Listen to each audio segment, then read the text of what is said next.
হরি ওম সবাইকে।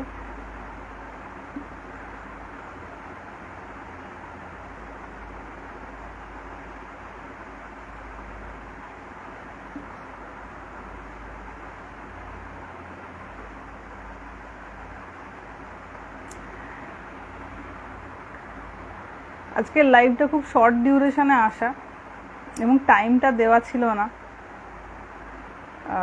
যার জন্য আমি 8টার সময় এসেছি, যাতে মানুষ বুঝতে পারে হরিওম যে এই সময়ই আসবো। হরিওম।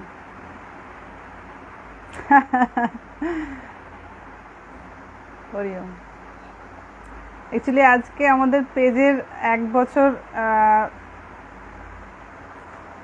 কমপ্লিট হলো। আজকের দিনেই আমি পেজটা বানানোর ব্যাপারে সিদ্ধান্ত নিয়েছিলাম, মানে আজকেই বানিয়েছিলাম। তো মনে হলো যে আজকে একটু লাইভ করা যাক।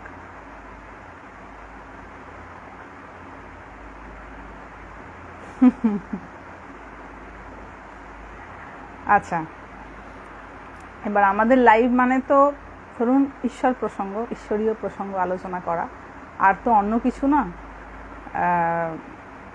এবং আজকে আমরা যে বিষয়টা নিয়ে আলোচনা করব, আজকে একটু খুব হালকা টপিকে আলোচনা করবো, বেশি গুরুগম্ভীর কিছু আলোচনা করব না। আগের দিন কঠোপনিষদের লাইভটা অনেকে বললেন যে মা খুব কঠিন হয়ে গেছে, বুঝতে একটু অসুবিধা হয়েছে। তো আজকে একটু আপাতত সহজ বিষয় নিয়ে একটু আলোচনা করা হবে।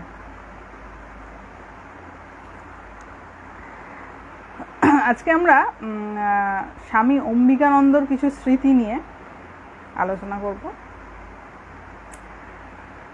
আমরা বিভিন্ন লাইভে স্বামী অম্বিকানন্দজির টুকটাক পরিচয়টা দিয়েছি, কিন্তু ওনার যে স্মৃতি কথা রয়েছে, ওনার স্বামীজি বা স্বামীজির যারা গুরু ভাই ছিলেন তাদের সংস্পর্শে কীরকম অভিজ্ঞতা হয়েছিল, এইগুলো আমরা আলোচনা করব। এবং দেখুন, ভাগ্যিস ওনারা লিখে গিয়েছিলেন এই ব্যাপারগুলো। মানে যদি ওনারা না লিখতেন, মানে এই স্বামী অম্বিকানন্দজি অ্যাকচুয়ালি ধীরেশানন্দজিকে বলেছিলেন, ধীরেশানন্দজি এটা ডায়েরি করে লিখে দিয়েছিলেন, ডায়েরিতে লিখেছিলেন। তো সেই ডায়েরি যখন স্বামী চেতনানন্দর হাতে আসে, স্বামী চেতনানন্দ এখনো জীবিত আছেন, উনি ফরেনে থাকেন, তো উনি এটা সম্পাদনা করে লিখেছেন। তাহলে বুঝতে পারছেন, সত্য এমন একটা জিনিস না যেটাকে চেপে রাখা যায় না, সেটাকে বিশেষভাবে, মানে আমি কি করেছি না করেছি সেগুলো বিশেষ প্রচারের আলোয় 10 জনকে লিফলেট ছাপিয়ে বা চিৎকার করে বলার দরকার পড়ে না। যেটা মহান কার্য হয়, সেই কার্যের প্রভাবে, সেই কার্যের মহত্বতায়, সেটা যেটা যাবার, যেটা ঈশ্বরের ইচ্ছা হচ্ছে যে না এটা মানুষের কাছে যাক, এটা পৌঁছাক, সেটা অবশ্যই পৌঁছাবে। সেটা হতে পারে 200 বছর আগেকার কথা, ওটা হতে পারে 100 বছর আগেকার কথা। মানে স্বামী অম্বিকানন্দজির স্মৃতিকথার যে ঘটনাগুলো আমরা এখানেতে আলোচনা করব, এগুলো সব স্বামীজির গুরু ভাইয়ের। মানে সেটা হচ্ছে ধরুন 1910, 1910, 1920 এইরকম সময়ের। বেসিক্যালি ব্রহ্মানন্দজির সম্পর্কেই বলা রয়েছে, এবং ব্রহ্মানন্দজির কাছে উনি সন্ন্যাস নিয়েছিলেন স্বামী অম্বিকানন্দজি। তো তখনকার কথা, মানে 1910-20 সালের কথা, আমরা এখন পড়ছি 2023, মানে প্রায় 100-110 বছর আগেকার কথা।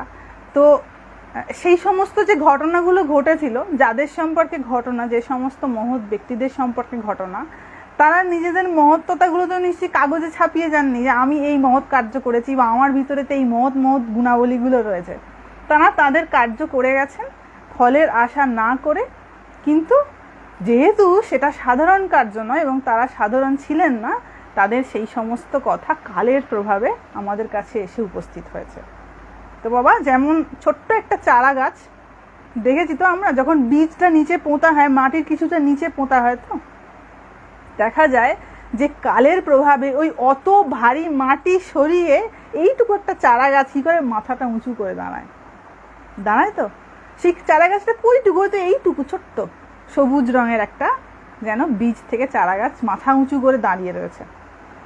তো ঠিক যেমন করে ওই বীজ থেকে গাছটা ওই মাটিটাকে সরিয়ে মাথাটা উঁচু করে দাঁড়ায়, সত্য হচ্ছে এমন জিনিস। পারিপার্শ্বিক পরিবেশ যাই হোক না কেন, যতই কেউ সেটাকে চাপা দেওয়ার চেষ্টা করা হোক না কেন, কালের প্রভাবে সেটা কখনো না কখনো মাথা তুলে দাঁড়ায়। তার ক্ষমতাটাই এমন। তো আজকে আমরা স্বামী অম্বিকানন্দজি একটু স্মৃতিকথাগুলো, না খুব বেশি বড় বড় স্মৃতিকথা নয়, ছোট ছোট প্যারা করে বলা রয়েছে। ছোট ছোট প্যারাগুলো আমরা একটু দেখবো, যেহেতু আজকে খুব কঠিন বিষয় আলোচনা করা হবে না। ছোট্ট ছোট্ট এক্সপিরিয়েন্সেসগুলো কি এবং সেখান থেকে আমরা কি শিখতে পারি সেইগুলো আলোচনা করা হবে। তো প্রথম এনার একটু ইন্ট্রোডাকশনটা দিয়ে দেওয়া হোক, যে ইনি কে ছিলেন। ইনি ছিলেন, আগেও বলেছি, নবগোপাল ঘোষ আর নিস্তারিণী দেবীর পুত্র ছিলেন। এনার জন্ম হচ্ছে 1884 সালে, যখন ঠাকুরের শরীর ছিল। ইনি এতই সৌভাগ্যবান, পরবর্তীকালে দেখবেন একটু রোগা ছিলেন। অম্বিকানন্দজির ছবি যারা দেখেছেন খুব রোগা। আর এনার জন্ম হচ্ছে 1884 সালে, ঠাকুরের শরীর যাবার জাস্ট 2 বছর আগে। তো নিস্তারিণী দেবী পুত্রের নাম দেন নিরোধ বরণ। মনে মনে পুত্রটিকে শ্রীরামকৃষ্ণের চরণে তিনি অর্পণ করেন। ঠাকুর শিশুটিকে গ্রহণ করে আশীর্বাদ পূর্বক মায়ের কোলে ফিরিয়ে দিয়ে বলেন, দেখ, সময় হলে আমি একে আবার ফিরিয়ে নেব। 1902 সালে 18 বছর বয়সে তিনি বেলুড় মঠে যোগদান করেন। 1902 যে বছরেতে স্বামীজির শরীর গিয়েছিল, ওই বছরেতেই উনি বেলুড় মঠে যোগদান করেন, মাত্র 18 বছর বয়স তখন। এবং 1914 সালে দীক্ষাগুরু স্বামী ব্রহ্মানন্দের কাছে তিনি সন্ন্যাস গ্রহণ করেন।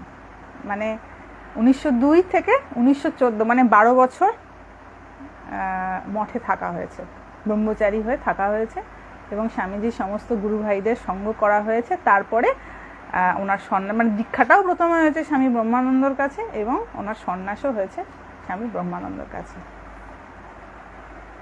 এবং তার নাম হয় সন্ন্যাসের পরে স্বামী অম্বিকানন্দ। এবার দেখা যাক। মহারাজ বলছেন, মানে অম্বিকানন্দজির স্মৃতি কথায় বলছেন, আমি তখন ছোট শিশু, আমি যখন পুচকি শিশু, আমার মা আমাকে কাপড়ে জড়িয়ে ঠাকুরের কাছে নিয়ে যান। বড় হয়ে উনি এই গল্পগুলো শুনেছেন। কাপড়ে জড়িয়ে, তখন একদম দুধের শিশু উনি, কাপড়ে জড়িয়ে ঠাকুরের কাছে নিয়ে যান। ঠাকুর বললেন, কি গো, কি এনেছো? মা বললেন, মানে অম্বিকানন্দজির মা বললেন, আগে আপনার জন্য এনেছি।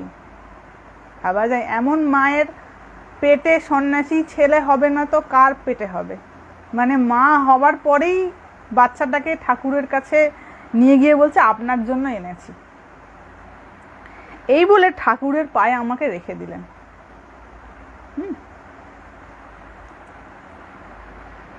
ঠাকুর খানিক দেখে জিজ্ঞাসা করলেন, কি নাম রেখেছ? মা উত্তর দেন, নিরোধ বরণ। নাম শুনে কিছুক্ষণ ঠাকুর আকাশের দিকে তাকিয়ে থেকে আমার মাথায় হাত বুলিয়ে দিলেন। মাকে বললেন, বেশ, একে রেখে দাও। অম্বিকানন্দজি তারপর একটু বড় হয়ে যাওয়ার পর বলতেন, এই যে ঠাকুর আমার মাথায় হাত বুলিয়েছিল, তারপর থেকেই আমার সব চুলগুলো উঠে যায়। মানে অম্বিকানন্দজির মাথায় চুল ছিল না, চুল কম ছিল তুলনামূলকভাবে। তো উনি ওনার মাকে বলতেন, ঠাকুর আমার মাথায় হাত বুলিয়ে দিয়েছে বলে আমার সব চুলগুলো উঠে গেছে।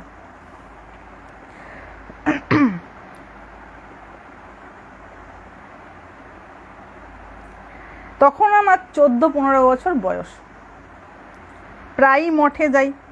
স্বামীজিকে দেখতাম একটা খাট পেতে প্রায় ছেলে মানুষের মতন শুয়ে বসে থাকতে।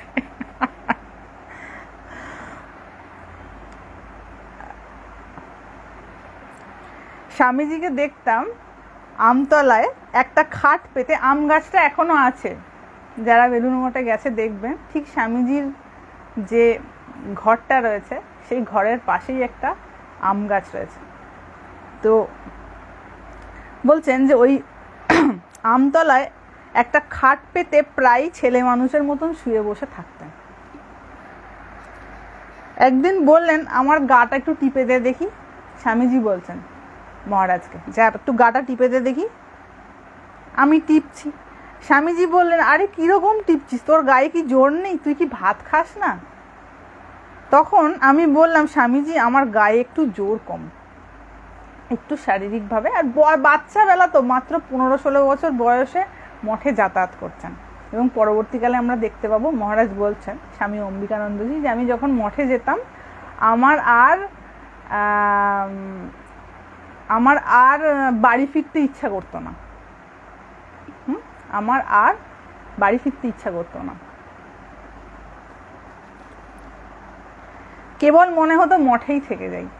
এবং স্বামী ব্রহ্মানন্দজির এমন প্রভাব ছিল না, যারা ব্রহ্মানন্দজি সম্পর্কে একটুখানি যদিও এগুলো পড়াশোনা করে বোঝার জিনিস না, একটু যারা পড়াশোনা করেছেন তারা বুঝতে পারবেন যে উনি যখন ফচকিমি করতেন, ঠিক ঠাকুরের মতন, ঠাকুরের মানসপুত্র ছিলেন কি না, যখন ফচকিমি করতেন, ইয়ার্কি করতেন, ওনার মতন ফচকিমি আর কেউ করতে পারবে না, এত ফচকিমি করতেন, হাসাহাসি। কিন্তু যখন গুরুগম্ভীর হয়ে বসে থাকতেন না, তখন সামনে গিয়ে কেউ কারোর দাঁড়ানোর সাহস হতো না, এত গুরুগম্ভীর হয়ে যেতেন। যখন হয়তো ধ্যান জপ করছেন বা উদাসভাবে কোনো কিছু ভাবনা করছেন খুব গভীরভাবে, কারোর সাধ্য হতো না মহারাজের সামনে গিয়ে দাঁড়ায়।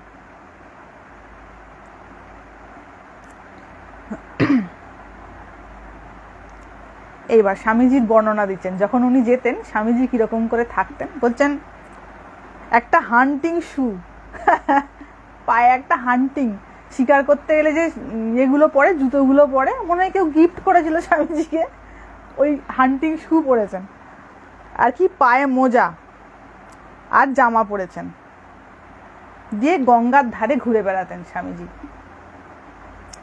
ভাবুন, যারা গঙ্গার পাড়ে যান, বেড়াতে বসে থাকেন আর গল্প গুজব করেন, ওইখানে স্বামীজি সূক্ষ্ম শরীরে রয়েছেন। তো মানে বেশিরভাগ মানুষকে দেখি বেলুড় মঠে গিয়ে এখন গল্প গুজব হো হো হা। এবারে আমি যখন গেছিলাম 2-3 বার, গিয়ে দেখি যেন পার্ক বানিয়ে ফেলেছে ওটাকে, যেন ওটা একটা যেন বিনোদনের একটা জায়গা হয়ে দাঁড়িয়েছে, গল্প গুজব হো হা হি, গঙ্গার হাওয়া আসছে, একদম অনুচিত। এই যে আমি প্রত্যেকটা লাইভে বলি না বাবা, কর্মের গতি অত্যন্ত গহন, অত্যন্ত সূক্ষ্ম এবং অত্যন্ত গহন। কোথায় স্বামীজি বলতেন যে কখন তোমার ভুল কর্মের ফল সিংহের মতন তোমার উপর ঝাঁপিয়ে পড়বে, তুমি ঘুণাক্ষরেও টের পাবে না। এবং এটাও বলেছিলেন যে তোমার যত ভালো কর্ম রয়েছে, যত সুকর্ম রয়েছে, সেগুলো দেখা যাবে তুমি যেই একটুখানি এগোবে না, দেখবে কে যেন রাস্তা পরিষ্কার করে দিচ্ছে। কর্মের রহস্যটা এমন। ম্যাক্সিমাম মানুষ কি বলেন, আমি কি করেছি বুঝতে পারিনি, কেন আমার এত দুঃখ কষ্ট, কারণ হচ্ছে জ্ঞান তো আমি কিছু বুঝে কর্ম করিনি। জ্ঞান তো আমি বুঝে আমার কর্মটা করিনি, আমি অজ্ঞানের বশে কর্মটা করেছি। সেই জন্যই আমি বুঝতে পারিনি যে আমার কি ধরনের ভুল কর্ম করা হয়ে গেছে। বাবা, বেলুড় মঠ হচ্ছে স্বামীজির রক্ত দিয়ে বানানো জিনিস। হ্যাঁ, লিটারেলি মা বলেছেন না, স্বামীজি যেন মানে রক্ত দিয়ে সে জিনিস বানিয়ে গেছেন, তার নিজের জীবনটাকে পাত করে আজকে ওই জায়গা বানানো। ওখানেতে বাবা ভোগ সহ্য হবে না, ওটা ত্যাগের স্থান। যদি আমার মনে হয় আমি কোনো জায়গায় গিয়ে আনন্দ করবো, হাহা করবো, হি করবো, অনেক জায়গা রয়েছে জগতে, তাই না? হাহা করা হি করার জায়গার তো অভাব নেই, বিশ্বটা তো আর এইটুকু নয়। কিন্তু ওটা গিয়ে মনোরঞ্জন করার বা কোনো ধরনের সেন্সুয়াল, ওখানে তো সেন্সুয়াল এনজয়মেন্টের কথা বলাটাই মহাপাপ ওই জায়গাতে, কারণ এটি স্বামীজির গায়ের রক্ত দিয়ে তৈরি করা। ঠিক আছে, ওখানে গিয়ে মানুষের ঈশ্বর চিন্তা করার কথা, সারা জীবনের দুঃখ কষ্ট ভুলে একটুখানি ভগবানের শরণাপন্ন হয়ে গিয়ে একটু শান্তি পাবো, এটা তার জায়গা। ওখানে গিয়ে কি মানে ওই রকম সাধারণের মতন গল্প গুজব করার জায়গা? তাই যারা করবেন না। গল্প করার ইচ্ছা হলে মঠের বাইরে বেরিয়ে অনেক ঘোরার জায়গা রয়েছে, সেখানে গঙ্গার পাড়ে গিয়ে গল্প গুজব করবেন, ঘুরে বেড়াবেন, কোনো সমস্যা নেই। কিন্তু ওইটা গল্প গুজব করার জায়গা নয়, তাই না? যেখানে যেটা সেখানে সেটা। মা বলেছেন, যাকে যেমন তাকে তেমন। যে যেটা প্রাপ্য তাকে যদি আমি সেটা না দিই, তাহলে সেটা আমারই ভুল করা হয়, আমারই অন্যায় করা হয়। আর ওই যে বললাম, ওটা ত্যাগের স্থান, এবং ওখানেতে কিন্তু ভোগ সহ্য হবে না। ওখানে ঠাকুরমা স্বামীজির জায়গা। ওটা যে করছেন পরবর্তীকালে কখন যে কি অভিশাপ মাথায় চেপে বসবে সূক্ষ্মভাবে বুঝতেই পারবেন না, ওই কালার সাপে কামড়ে দেওয়ার মতন কামড়ে দিয়ে চলে যাবে, আর আধ ঘন্টার মধ্যে বিষক্রিয়া হয়ে দেখা যাবে চোখ উল্টে গিয়ে মরে গেছে ডাক্তার দেখাতে নিয়ে যাওয়ার আগে। সেরকম ব্যাপার। কর্মের ফল বড়ই কঠিন, বোঝাটা খুব কঠিন। Today's topic, today's no topic, only topic is god. হ্যাঁ, তো স্বামীজি একটা হান্টিং শু পড়েছেন, মানে স্বামীজির কথাটা ওই আমার মনটা চলে গেছে বেলুড় মঠের এই গঙ্গার পাড়টা, সেই জন্য আমি এই কথাগুলো বললাম। তো স্বামীজি ওখানে ঘুরে বেড়াতেন, তার পদধূলির স্পর্শ রয়েছে। হান্টিং শু পড়েছেন একটা, আর পায়ে মোজা, আর গঙ্গার ধারে ঘুরে বেড়াচ্ছে। দৃশ্যটা একটু কল্পনা করুন, আমি সঙ্গে মানে অম্বিকানন্দজি স্বামীজির সঙ্গে রয়েছেন। হঠাৎ দক্ষিণেশ্বরের দিকে বৃষ্টি পড়াতে স্থির হয়ে গেলেন। দক্ষিণেশ্বরের দিকটা দেখতে পাওয়া যায় তো বেলুড় মঠ থেকে। হঠাৎ দেখা গেল ওই দিকে বৃষ্টি হচ্ছে।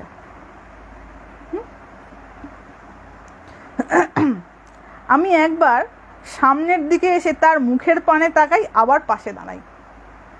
স্বামী অম্বিকানন্দজির বয়স কম, স্বামীজি একটুখানি অ্যাকচুয়ালি ভাবস্থ হয়ে গেছেন, কারণ ওখানে দীর্ঘদিন তিনি যাতায়াত করেছেন কিনা।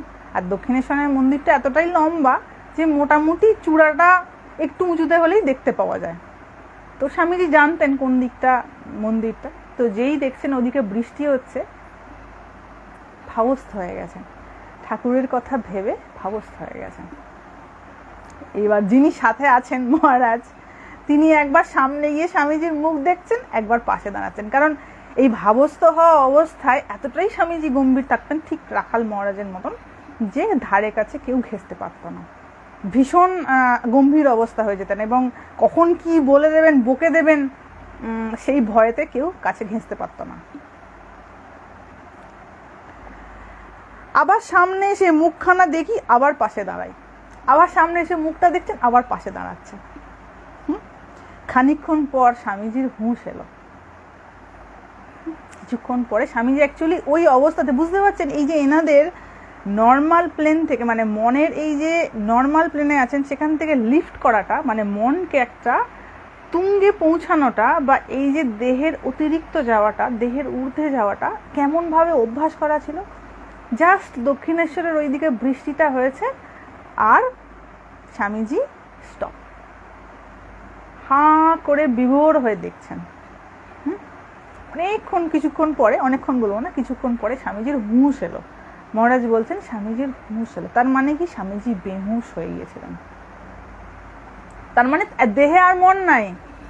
হ্যাঁ, দেহে আর মন নাই, মনটা দেহ থেকে লিফট করে ফেলেছেন। আর এইটাই হচ্ছে আমাদের টার্গেট। যারা ধ্যান জপ করেন তাদের টার্গেটটাই হচ্ছে এইটা, যে আমি যে দেহ নই, দেহে বদ্ধ হয়ে আছি, এইটা উপলব্ধি করা। এবং এনারা সেটা অভ্যাস করে করে, যখন স্বামী ঠাকুর বললেন না, ওরে কখনো আমি নিত্যতে থাকি, কখনো আমি লীলায় থাকি। লীলা থেকে নিত্য, নিত্য থেকে লীলা। যেমন সিঁড়ি দিয়ে ছাদে ওঠা, আর ছাদ থেকে সিঁড়ি দিয়ে নামা নিচে, এগুলো সব এক্সাম্পলগুলো আপনারা কথামৃততে পাবেন। তো ঠাকুরের কি হতো, থাকছেন এই একটুখানি গিয়ে বাঁশির সুর বাজালো, এই কোথাও একটুখানি হয়তো হরিনাম হলো, একটু ভগবানের কথা হলো, ব্যাস, আর সামলাতে পারতেন না, সঙ্গে সঙ্গে সমাধিস্থ অবস্থা। তো এনারা যখন খুশি নিজেকে ওই অবস্থায় লিফট করে নিয়ে যেতে পারতেন। এই জন্য স্বামীজি অত বড় দুর্ধর্ষতার সঙ্গে বলতে পেরেছিলেন না, যে দেখ, এই দেহটাকে একদিন আমি এই থুতুর মতন ছুঁড়ে ফেলে দেবো। এবং উনি বলে দিয়েছিলেন যে আমি 40 পেরোবো না। ভাবা যায়, উনি বুঝতেই পেরে গিয়েছিলেন যে আমি হয়তো এইটুকুন পর্যন্ত বাঁচবো, এর বেশি বাঁচবো না, কারণ এতই পরিশ্রম হয়েছে, এতই সেখানেতে স্বামীজির যে কি অমানসিক পরিশ্রম হয়েছে না, এটা আমরা ঘরে বসে কল্পনা করতে পারবো না, কি অমানসিক পরিশ্রম হয়েছে।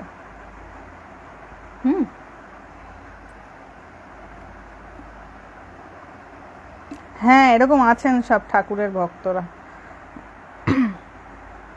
ওই যে ভক্ত 4টে থাক আছে না, একটা ভিডিও বানিয়েছিলাম, আর্ত, অর্থার্থী, জিজ্ঞাসু আর জ্ঞানী।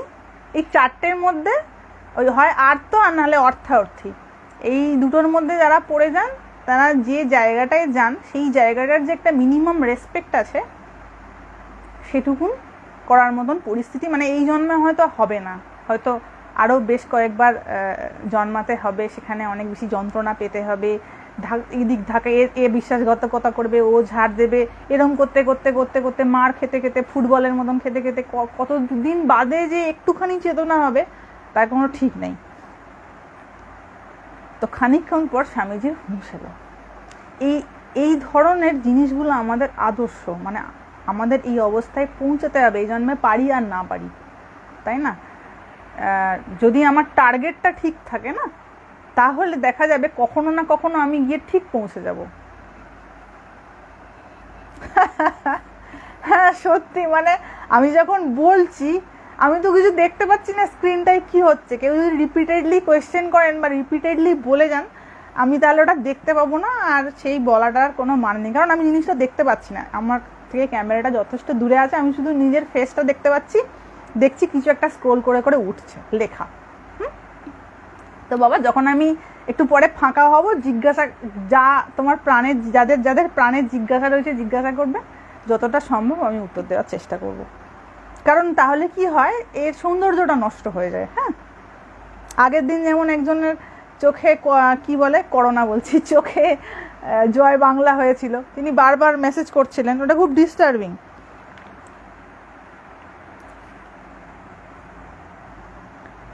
আচ্ছা, এবার একটা এখানে খুব সুন্দর কথা বলছেন যে ঠাকুর বলেছিলেন নরেনের মতন ছেলে যে বংশে জন্মায় সেই বংশ আর থাকবে না। ঠাকুর এটা অনেকদিন আগেই বলে দিয়েছিলেন যে স্বামীজি যে বংশে জন্মেছেন সেই বংশ আর থাকবে না। স্বামীজি ঠাকুরের সব কথা যাচাই করে নিতেন। স্বামীজি কোনো কথাকে ওইভাবে মেনে নিতেন না, সবটা যাচাই করে নিতেন, এবং ওনার যাচাই করাটা মানাতো। তো যাচাই করার জন্য কি করলেন, বিদেশ থেকে ফিরে এসে তিনি তার ছোট ভাই ভূপেনকে বললেন তুই বিয়ে কর। ভূপেন্দ্রনাথ দত্ত ওনার ছোট ভাই ছিল, তাকে উনি বললেন তুই বিয়ে কর। ঠাকুর বলে গেছিলেন না যে এর বংশ থাকবে না, যাচাই করার জন্য স্বামীজি নিজের ভাইকে বললেন তুই বিয়ে কর, তোকে চিন্তা করতে হবে না। কিন্তু ওনার ভাই শেষ পর্যন্ত বিবাহ করতে পারেননি। যা ঠাকুর বলে গেছেন সে তো সত্য হবেই, সে কি কারোর ক্ষমতা আছে নাকি সেটাকে অসত্য করবে? এ তো হবেই, মহাপুরুষের বচন, কি না? প্রকৃতি কনস্পিরেসি করতে শুরু করে দেবে কি করে ওটাকে সত্য করা যায়। মানে যে মানুষ, যে মহাপুরুষ শক্তিমান হন না, যার যিনি শক্তিকে ইচ্ছা মতন ইউজ করতে পারেন, নিজের ভেতরে যিনি শক্তিকে সঞ্চয় করতে পারেন, তিনি শক্তিশালী, এবং তিনি নিজের শক্তিকে কোথায় প্রয়োগ করতে হয় সেটা জানেন। এই ধরনের মহাপুরুষদের মুখ থেকে যদি কোনো একটা কথা বেরিয়ে যায়, ধরুন বলে ফেলেছে, হয়তো ভুল বলেছে, আপনার অ্যাপারেন্টলি মনে হচ্ছে কথাটা ভুল, কিন্তু এই নেচার আছে না, কনস্পিরেসি করতে শুরু করে দেবে কি করে ওই কথাটাকে সত্য করা যায়। ওই জন্য কি হয়, যারা সিদ্ধ বা যারা খুব তপস্বী তাদের সঙ্গে বেশি ঝগড়াঝাঁটি করতে চায় না, কি রাগের মাথায় হুশ করে বলে দেবে, দেখা যাবে সেটাই সত্য হয়ে গেছে। ওই জন্য খেপাতে চান না কেউ, যারা একটু এই ব্যাপারে বোঝেন। তো স্বামী যেটা পরীক্ষা করার জন্য ভূপেন্দ্রনাথকে বলেছিলেন তুই বিয়ে কর, কিন্তু উনি বিয়ে করেননি, এবং বলেছিলেন যে মহাপুরুষ 14 পুরুষের পুঞ্জীভূত শক্তি নিয়ে জন্মায়। মানে স্বামীজি যে পরিমাণ কার্য করে গিয়েছিলেন তার জন্য সাধারণ ব্যাপারে তো হবে না, সাধারণ শক্তিতেও হবে না, তার অসাধারণ শক্তি প্রয়োজন। সেই বংশ লোপ পেয়ে যায়, সেই বংশ আর থাকে না। হ্যাঁ বাবা, এসব অদ্ভুত জিনিস। তবে এইগুলো কি হয়, একটু লীলা অনুধ্যান করার দরকার আছে। একটু যেগুলো আমাদের শ্রবণ করা হচ্ছে না, একটু একাকী থাকতে হবে, বুঝলেন তো? একাকী থাকাটা খুব দরকার জীবনে। একাকী থাকা মানে আমি বলছি না যে লোনলিনেসে ভোগা, মানে একাকিত্বের যন্ত্রণায় ভোগার কথা বলছি না। কোনো জিনিসকে, কোনো উচ্চ মার্গের জিনিসকে সুন্দরভাবে সেটাকে উপভোগ করার জন্য, সেই আনন্দটাকে উপভোগ করার জন্য, সেই পারমার্থিক আনন্দটাকে উপভোগ করার জন্য একটু একাকী থাকাটা দরকার। এবং সেই জিনিসটাকে আমি যত বেশি নিজের চিন্তার মধ্যে রিপিটেডলি রোলিং করাতে পারবো, আমার দেহ মনে সেটার প্রভাব পড়বে। মনেতেও পড়বে, দেহতেও পড়বে, কারণ সেটা শুদ্ধ চিন্তা। আমি শুদ্ধ অন্ন গ্রহণ করছি। অ্যাকচুয়ালি আমি ঈশ্বর চিন্তা করছি মানে, আমার মনে আমি ঈশ্বর চিন্তা গ্রহণ করছি মানে কি, আমি শুদ্ধ চিন্তা করছি। যত বেশি শুদ্ধ চিন্তা করব তত আমার মনটা শুদ্ধ হবে।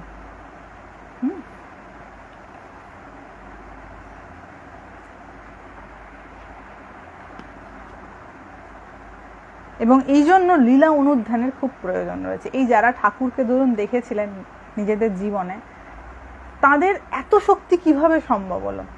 ইচ্ছে মতন যাকে খুশি মোক্ষ দিয়ে দিচ্ছেন, ইচ্ছে খুশি যেমন খুশি বর দিয়ে দিচ্ছেন, কি করে সম্ভব?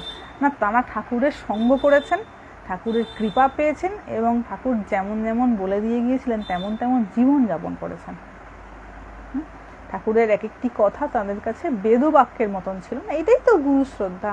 গুরুর প্রতি শ্রদ্ধা ভক্তি কি? তিনি যা বলেছেন আমাকে নিজের আটমোস্ট সিনসিয়ারিটি দিয়ে সেটাকে আমাকে পালন করতে হবে। এইটুকুন করলেই তার উন্নতি হবে। আর যদি মনে হয় ওই তো বলেছে ঠিক আছে কাল করব, আচ্ছা আজ তো পাচ্ছি না, দেখি চেষ্টা করে, আচ্ছা পরশু করব, তো বাবা এভাবে একটু কঠিন আছে। আমাকে নিজেকে এটা উদ্যমের সঙ্গে এগিয়ে গিয়ে করতে হবে, যতটা পারি যেন আমার সিনসিয়ারিটি ঠিকঠাক থাকে। এইবার দেখুন, এখানে একটি কথা বলেছে কি, গ্রামের একটি গরিব মেয়ে ঠাকুরের কাছে মাঝে মাঝে আসে। ঠাকুরকে তো সবাই দর্শন করতে যেত, অনেক দূরের দূরের লোক আসতেন। একটা গরিব মেয়ে ঠাকুরকে মাঝে মাঝে দর্শন করতে যেত। দূর থেকে আসে, দর্শন করে চলে যায়। ঠাকুরের কাছে বড় বড় লোক বসে থাকে দেখে ঘেঁষতে সাহস পায় না। সেই মেয়েটা ঠাকুরের কাছে আসতে সাহস পাচ্ছে না, অনেক লোকে বসে থাকে, তাই দূর থেকে প্রণাম করে চলে যায়। একদিন সে 4 পয়সার জিলিপি নিয়ে আস্তে আস্তে ভাবছে, ঠাকুর কি আমার দেওয়া এই জিনিস খাবেন? সে 4 পয়সার জিলিপি কিনেছে, তা ঠাকুর কি খাবেন? এদিকে সেই সময়ই ঠাকুর সকলকে বলছেন যে তাঁর বড় জিলিপি খাওয়ার স্বাদ হয়েছে। অদ্ভুত ব্যাপার। ঠিক সেই সময় ঠাকুরের বড় জিলিপি খাওয়ার, ঠাকুর জিলিপি খেতে খুব ভালোবাসতেন, মিষ্টি জিলিপি, তারপরে আরও সব অন্যান্য জিনিস আছে, যারা কথামৃত পড়লে বুঝতে পারবেন কিছু জিনিস, তার মধ্যে জিলিপি একটা। জিলিপির কথা বারবার বলা রয়েছে কথামৃততে। তো জিলিপি খাওয়ার বহুত ইচ্ছা হয়েছে খুব।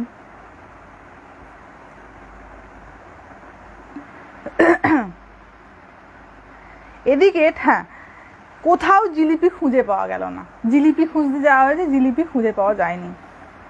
গেটের কাছে মেয়েটিকে আসতে দিকে ছুটে গিয়ে ঠাকুর তার ঠোঙা থেকে পরমানন্দের জিলিপি নিয়ে খেতে লাগলেন। সঙ্গে সঙ্গে যেই দেখেছেন মেয়েটা গেটের সামনে দিয়ে আসছে, ঠাকুর ছুটে গেছেন। এইগুলো ঠাকুরের সিদ্ধাই ছিল। এইগুলো ঠাকুর একটু মানে ওই উনি 64 কলা তন্ত্রে 64 কলায় সিদ্ধ ছিলেন, তো এইগুলো অদ্ভুত অদ্ভুত কিছু সিদ্ধাই ঠাকুরের ছিল। হ্যাঁ, লুকিয়ে রেখেছিলেন জিলিপি, এটা অন্য জায়গায়। বলছি না ঠাকুর জিলিপি খেতে খুব ভালোবাসতেন। জিলিপির ঘটনা অনেক জায়গায় রয়েছে। এটা তো নিয়ে খেয়ে ফেলেছেন, ওইটা হচ্ছে গামছার তলায় লুকিয়ে রেখেছিলেন। হ্যাঁ, তো গিয়ে জিলিপিটাকে নিয়ে মুখের মধ্যে পুরে দিয়েছেন। তো দেখুন এখানে কি একটা জিনিস বোঝা গেল। হ্যাঁ, জিলিপি কচুরি এগুলো ঠাকুরের খুব প্রিয় ছিল। গিরিশ ঘোষ এলাই বলতেন এই যা ওর জন্য কচুরি নিয়ে আয়। সামনে কোথাও কচুরির দোকান ছিল, সেখান থেকে কচুরি আনতে বলতেন। কামার পুকুরে খুব ভালো জিলিপি পাওয়া যায়। হ্যাঁ, সাদা বোঁদে পাওয়া যায়, সাদা বোঁদে পাওয়া যায় কামার পুকুরে। আমি একবারই জীবনে গেছি কামার পুকুরে। সেই সাদা বোঁদে, যিনি আমার সঙ্গে গিয়েছিলেন, সাদা বোঁদে আমাকে কিনে দিয়েছিলেন। আমি সেই সাদা বোঁদে খেয়েছিলাম, যেটা অন্য কোথাও তেমন পাওয়া যায় না। দেখা যাক, এবারে যাওয়ার ইচ্ছা রয়েছে কামার পুকুর, যদি ঠাকুর দিন দেন যাওয়া হবে। এবার বলছেন দক্ষিণেশ্বরে বাগানে, এগুলো ছোট ছোট ঘটনা, এগুলোকে ভাববেন আর মনে আনন্দ নেবেন। ঠাকুরের কথা তো তাহলে ভেবে দেখুন। যারা মনে করেন, অনেকে বলেন ঠাকুর আবার কি, উনি আবার কে ছিলেন, এখানে মানে যারা এই কথাগুলো বলেন তাদেরকে আমি একটি কথা বলবো, দেখো বাবা, তোমার যদি তোমার পূর্বপুরুষের কথা মনে পড়ে, ধরো তোমার দাদুর কথা মনে পড়েছে, দাদুর একটা ছবি আছে, দাদুর কোলে তুমি খেলেছো ঢেলেছো, তো দাদুর কথা মনে পড়ে, তোমার আনন্দ হয়? দাদুর কথা মনে পড়ে কতটা আনন্দ হয়, কতটুকুন আনন্দ হয়। আজকে সেই মানুষটার শরীর চলে গেছে, আমি মানুষই বলছি, ঠিক আছে, শরীর চলে গেছে 1886-তে, আমরা আজকে দাঁড়িয়ে আছি 2023, মোর দ্যান 130 ইয়ার্স, 130 বছরের বেশি হয়ে গেছে। হ্যাঁ, 130 বছরের বেশি হয়ে গেছে। আজকে দাঁড়িয়ে তার বলা কথা আলোচনা করে আমাদের মনে আনন্দ হয়, তাই না? তো তাকে মহান বলা যাবে না তো আর কাকে বলা হবে, তাই না? যে কথা শুনে, যার কথা আলোচনা করে মনের মধ্যে দিব্য আনন্দ হয়, পরমানন্দ হয়, তো তিনি কি করে সাধারণ হবেন? সম্ভব নয়। হ্যাঁ, একটু নেটের প্রবলেম আছে, এখানে প্রচুর বৃষ্টি হয়েছে আজকে, সেই জন্য নেটের সমস্যা। হ্যাঁ, তো এখানে বলছেন দক্ষিণেশ্বরে বাগানে একটা বিড়াল ছিল, এটা ঠাকুর দক্ষিণেশ্বরের ঘটনা। একটা বিড়াল ছিল, কয়েকটা বাচ্চাও হয়েছে বিড়ালগুলোর, উচ্ছিষ্ট ভাত চাত যা পায় তাই খায়। ঠাকুর দেখেছেন, ঠাকুরের তো সব দিকে নজর, কোথায় কি হচ্ছে না হচ্ছে সব দিকে ডিটেলে নজর। কিছু যেটা বলতে মানে বলাটা দরকার থাকতো সেটা বলতেন, বাকিটা বলতেন না, কিন্তু নজর ওনার সব দিকে, ওনার চোখ এড়িয়ে যাওয়ার কিচ্ছু উপায় ছিল না। তো বিড়ালগুলোকে দেখতে পেয়েছেন যে বাচ্চা হয়েছে মাটার, অথচ তেমন বিশেষ কিছু খেতে দিতে পারে না বিড়ালটা।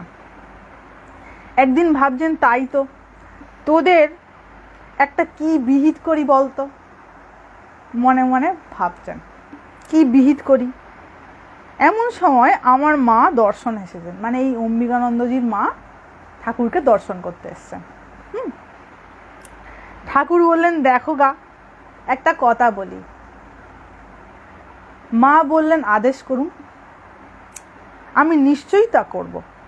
ঠাকুর বললেন, দেখো, এই একটা বিড়াল, এর অনেকগুলো বাচ্চাও হয়েছে, তেমন কিছু খেতে পায় না, তা তোমার ছেলে পিলেদের ঘর, ওখানে গেলে কিছু খেতে পাবে, তা নিয়ে যাবে। ঠাকুর বলেছে, এই বিড়ালগুলোকে তুমি নিয়ে যাবে বাড়িতে, এখানে তেমন খেতে দিতে পায় না। মা বললেন, তা নিশ্চয়ই নিয়ে যাব, তার এমন কি? ঠাকুর জিজ্ঞাসা করলেন, তা দেখো বাবু, কেউ রাগ টাগ করবে না তো? মানে তুমি বিড়াল নিয়ে যাবে বাড়িতে, তোমার বাড়ির কেউ আপত্তি করবে না তো? এও হুঁশ আছে। মা বললেন, না না ঠাকুর, কেউ কিচ্ছু বলবে না, আমি নিয়ে যাচ্ছি। তিনি এবার নিয়ে গেছেন। মা আঁচলে করে বাচ্চাগুলি ও বিড়ালটাকে তুলে নিলেন। অম্বিকানন্দজির মা কি করেছে, আঁচলে করে ওই বিড়াল বাচ্চাগুলোকে আর বিড়ালটাকে তুলে ঘরে নিয়ে গেছে। হ্যাঁ,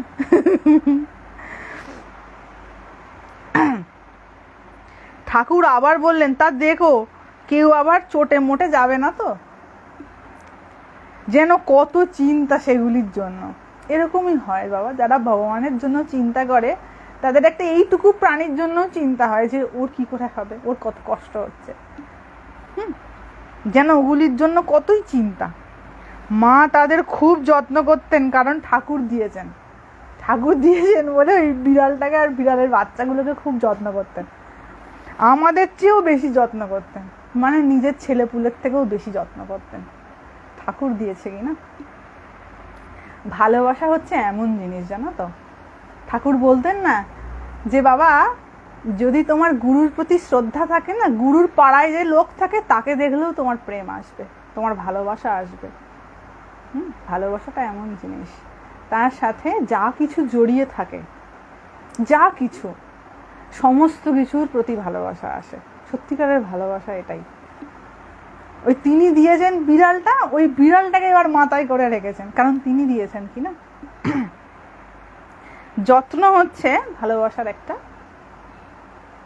অন্তর্নিহিত অর্থ। যত্ন ছাড়া ভালোবাসা হয় না। অনেকে দেখেছি খুব মুখে ভালোবাসার কথা বলেন, একটু যত্ন নাই, খুব বিশৃঙ্খল অবস্থা, কথাবার্তার কোনো সভ্যতা নাই, রেসপেক্ট নাই, অথচ মুখে বলেন আমি বড় ভালোবাসি। খুব মিথ্যা কথা এটা। যত্ন হচ্ছে ভালোবাসার অপর একটা নাম। যে সত্যিই ভালোবাসবে সে যত্ন করবে, যত্ন করতে জানবে। তো আমাদের চেয়েও বেশি যত্ন এই মহারাজদের থেকেও বেশি যত্ন করতেন ওই বিড়াল বাচ্চাগুলোকে। একদিন বিড়ালটাকে পাওয়া যাচ্ছে না, হারিয়ে গেছে বিড়ালটা। মা কেঁদে কেঁদে সারাদিন কিচ্ছু খাননি, ঠাকুরের দেওয়া বিড়াল হারিয়ে গেছে সেই দুঃখে সারাদিন কিছু খাননি ওনার মা।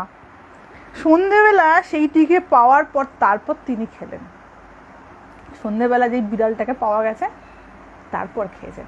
এইটা দেখুন একটা ছোট্ট ঘটনা, এমন কিছু যে বিরাট, এটার মধ্যে বিরাট আধ্যাত্মিক তত্ত্ব ঢুকে রয়েছে তা নয়, তবে আবার কিছু নেই এমনটাও নয়।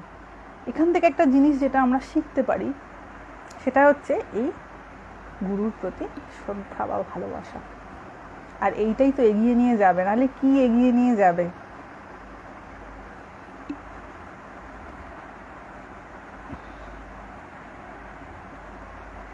কি ভালোবাসা।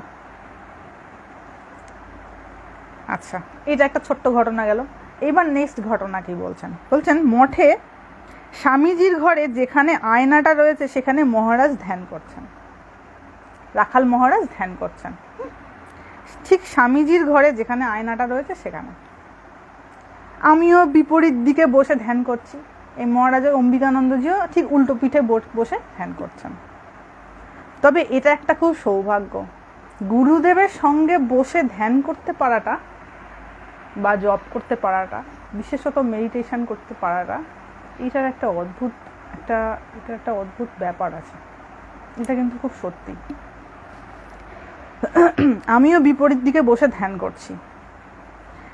শশী মহারাজ মাদ্রাজ থেকে এসেছেন, স্বামী রামকৃষ্ণানন্দজি মাদ্রাজ থেকে ফিরেছেন। তিনি ধুলো পায়ে ঠাকুর ও মহারাজকে প্রণাম না করে জামা খুলবেন না, হাত পাও ধোবেন না।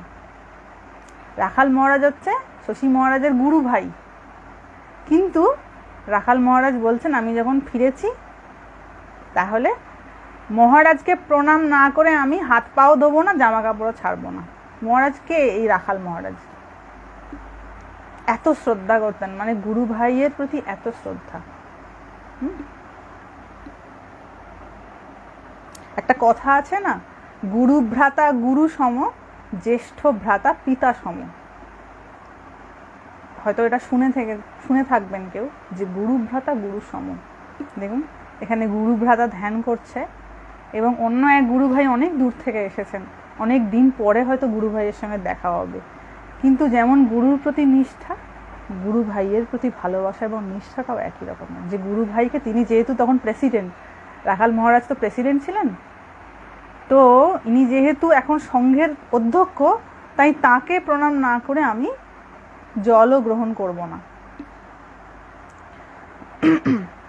বসে আছেন, মহারাজ বেরোলে প্রণাম করবেন, হাঁ করে বসে আছেন। মহারাজ 10:30টায় বেরোলেন।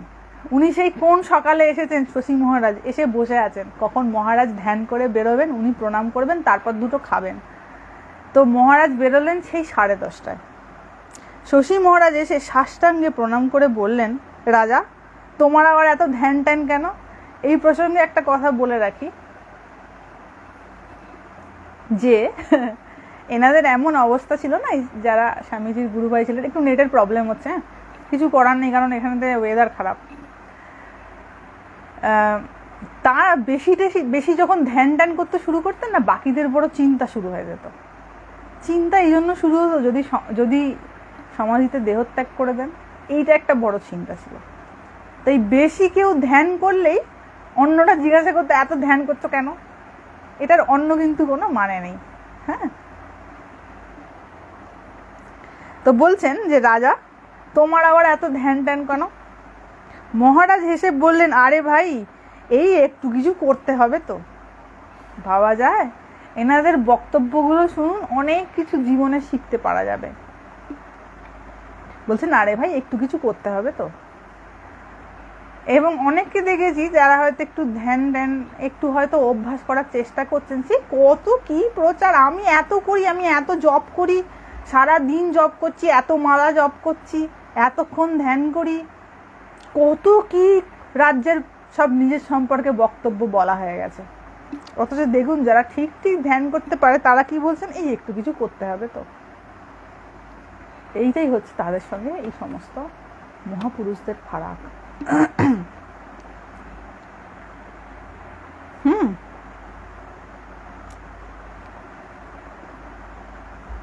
এগুলো থেকে আমাদের কিন্তু বাবা প্রচুর কিছু শেখার রয়েছে, প্রচুর কিছু শেখার রয়েছে। আমি আর একটা দুটো ঘটনা বলে এবার কে কার কি বক্তব্য শুনবো বলছি।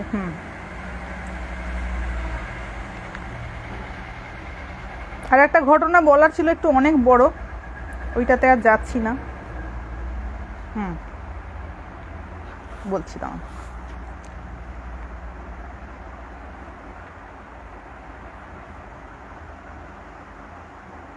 আচ্ছা, একবার মহারাজ, না রাখাল মহারাজ হচ্ছেন স্বামী ব্রহ্মানন্দজি, আর তুরিয়ানন্দজির নাম হচ্ছে হরি মহারাজ। এনারা সবাই এক একটা দিগ্গজ ছিলেন। দিগ্গজ মানে এনাদের উপলব্ধি সব আকাশ ছোঁয়া উপলব্ধি। যারা সঙ্গ করেছেন তারা বুঝতে পারবেন। শুধু বই পড়ে কি বাবা অতটা বুঝতে পারা যায়? বই পড়ে অতটা বুঝতে পারা যায় না।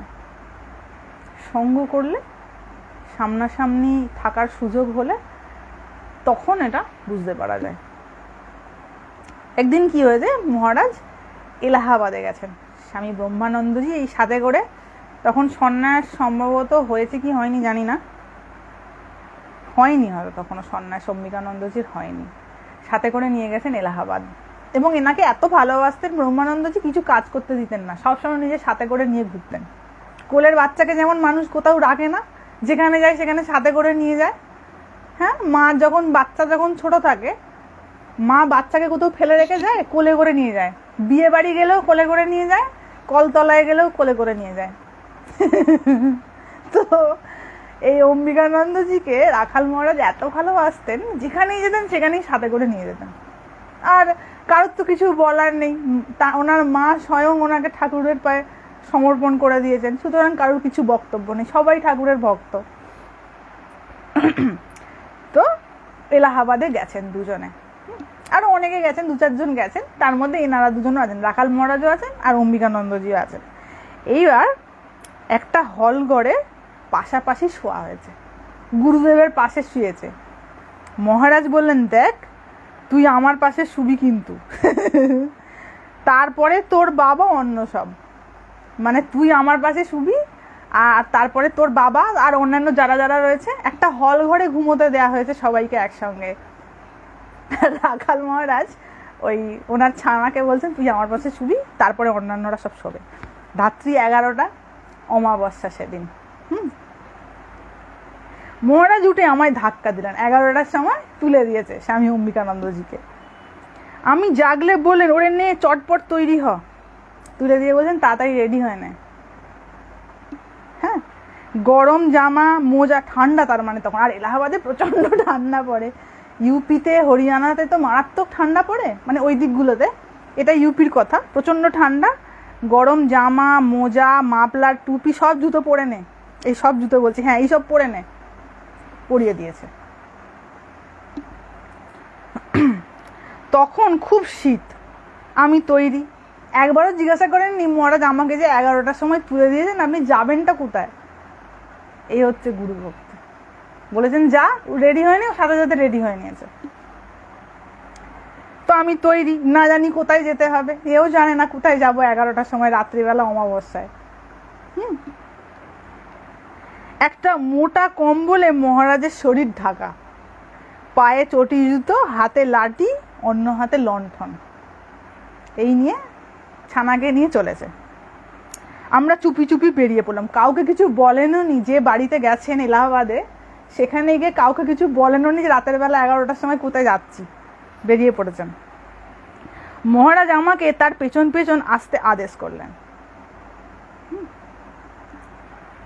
সেটা ছিল অমাবস্যার রাত, ঘোর অন্ধকার, উঁচু নিচু পথে আমি হোঁচট খাচ্ছি দেখে মহারাজ আমার হাতে লণ্ঠন দিয়ে আমাকে এক হাতে ধরে চলতে লাগলেন। যেই দেখছে ছানা আমার হোঁচট খাচ্ছে, তার হাতটাকে শক্ত করে ধরেছে যাতে করে হোঁচট খেয়ে পড়ে না যায়। তখন তাকে জিজ্ঞাসা করলাম, আচ্ছা মহারাজ আমরা কোথায় যাচ্ছি? তিনি বললেন, ওরে আমরা দেবী দর্শন করতে যাচ্ছি, দেবী দর্শন করতে যাচ্ছি। বিন্দেশ্বরীর মন্দির, ভীষণ ভিড়। মহারাজের সৌম্য মূর্তি দেখে সবাই রাস্তা করে দিল। মহারাজের যে চেহারাটা সেটা এতই সৌম্য ছিল, সুন্দর সৌম্য। সৌম্য ব্যাপারটা অন্যরকম, জানেন তো? সুন্দর আর সৌম্যর মধ্যে কিন্তু ফারাক আছে। হ্যাঁ, সুন্দর মানে হচ্ছে বিউটিফুল, আর সৌম্য মানে হচ্ছে সেই সৌন্দর্যের মধ্যে একটা সাত্ত্বিক ভাব রয়েছে, একটা পবিত্রতা রয়েছে, দৈব ভাব রয়েছে যেটার মধ্যে, সেটাকে বলা হয় সৌম্য। সৌম্য মানে শুধু বিউটিফুল না, সে তো কারোর মা বাবা একটু সুন্দর দেখতে হলে কোনো ব্যক্তিকে এমনি সুন্দর দেখতে হয়, সে সৌম্য নয়। সৌম্য সে যার ভেতরে দিব্য ভাব রয়েছে, মানে যে ঈশ্বর চিন্তা করে, তার চোখে মুখে একটা এরকম দিব্য ভাবের ছটা থাকে। তো রাখাল মহারাজের তখন অনেক বয়স হয়ে গেছে, এমনটা না যে ছোট, কিন্তু তথাপি তার ওই সৌম্য মূর্তি দেখে সবাই রাস্তা করে দিল। মন্দিরের দরজা বন্ধ। পূজারীরা বিশেষ উৎসব, মানে যেহেতু অমাবস্যা ছিল, বিশেষ উৎসব উপলক্ষে মায়ের মূর্তি অলংকার ও বেশভূষায় সাজাচ্ছিলেন। সবাই বাইরে দাঁড়িয়ে রয়েছে। মহারাজ দেবীর সামনে গিয়েই বিস্ময়ে বলতে লাগলেন, আহা কি সুন্দর, কি সুন্দর। পর মুহূর্তেই ভাবাবিষ্ট হলেন। ঠিক যেমন ঠাকুরের একটু কিছু হলেই ভাব হতো, আবিষ্ট হয়ে যেতেন ভাবে, রাখাল মহারাজেরও তাই হয়েছে। ওখানে যেই দেবী মূর্তি দেখেছেন, মা কালীর মূর্তি যেই দেখেছেন, সঙ্গে সঙ্গে ভাবাবিষ্ট।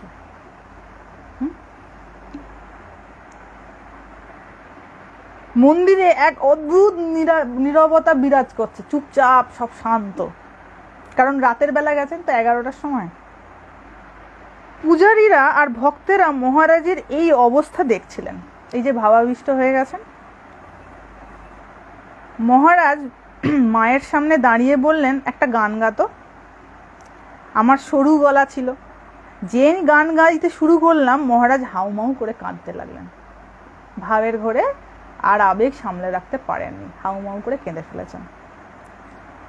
পান্ডারা তো দেখে অবাক, এরকম তারা কোনোদিন দেখেনি। মহারাজ তারপর কেঁদে কেঁদে চুপ হয়ে গেলেন। তারপরে মহারাজ মাকে সাষ্টাঙ্গ প্রণাম করে বাইরে পরিক্রমা আদি করে আমাকে নিয়ে ধ্যান করতে বসলেন। ভক্তকে, মানে শিষ্যকে নিয়ে ধ্যান করতে বসেছেন। আমি জিজ্ঞাসা করলাম, আচ্ছা কি করে ধ্যান করব? ধ্যান করতে অতটা তো পাকাপোক্ত নয়, তখন অল্প বয়স। বলছেন কি করে ধ্যান করব? মহারাজ বললেন, মায়ের উপস্থিতি চিন্তা কর। তুই এটা চিন্তা কর যে মা সাক্ষাৎ এখানে এসে উপস্থিত হয়েছে। তারপরে আবার আমরা বাসস্থানে ফিরে এসে চুপি চুপি চলে এলাম, এসে ঘুমিয়ে পড়লাম। কেউ টেরও পায়নি যে ওনারা 11টার সময় গেছিলেন মাকে দর্শন করতে, দর্শন করে চলে এলেন। মহারাজ হাত ধরে নিয়ে গেলেন, আবার হাত ধরে ফিরিয়ে নিয়ে চলে এলেন। তো বাবা, এই প্রসঙ্গটা আমি এই জন্য বললাম যে দেখুন, এনার যে সঙ্গটা হয়েছে, সেটা হচ্ছে এক হচ্ছে গুরুর সঙ্গে তার থাকার সুযোগ হয়েছে। এই সুযোগটা হওয়াটা খুব দরকার। হয়তো সেটা অল্প দিনের হোক, কিন্তু এইখানের মধ্যে দিয়ে অনেক কিছু পাওয়া যায়। একটা মানুষকে 1 ঘন্টা দেখা, 2 ঘন্টা দেখা, 3 ঘন্টা দেখা, স্ক্রিনে দেখা, আর তার সঙ্গে থাকাটা সম্পূর্ণ আলাদা জিনিস, সম্পূর্ণ আলাদা জিনিস। কারণ বাবা, সাথে থাকতে হলে অনেক বকাঝকাও খেতে হবে। 2 ঘন্টার আলাপ হলে শুধুই ভালো ভালো কথা হবে, ওকে বলবে তুমি খুব ভালো, ওকে বলবে তুমি খুব ভালো। কিন্তু যখন সেই থাকাটা লেনদেন করবে, মানে যখন বেশিক্ষণ থাকা হবে, একে অপরের কাছে যখন সহজ হবে, তখন কি হবে? তখন বকাটাও খেতে হবে, শুধু ভালোটা নয়, তখন তিরস্কারটাও নিতে হবে।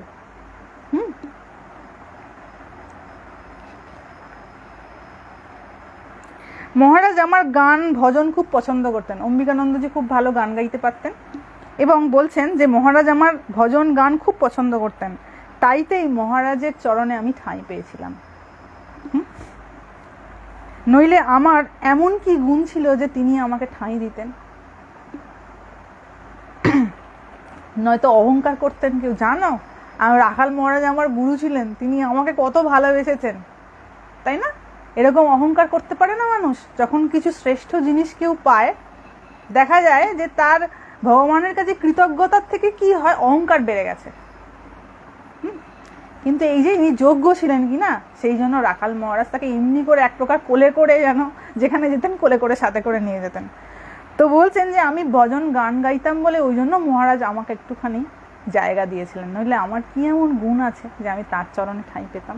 আমি তো এত গুণী ছিলাম না। তো তিনি আমাকে কোনো কাজ করতে দিতেন না। এইটা আমার অদ্ভুত লেগেছে যে তিনি আমায় কোনো কাজ করতে দিতেন না, সেই জন্য অন্যটা ছিল। আমাকে খালি ভজন গাইতে বলতেন, বলতেন তুই গান গা।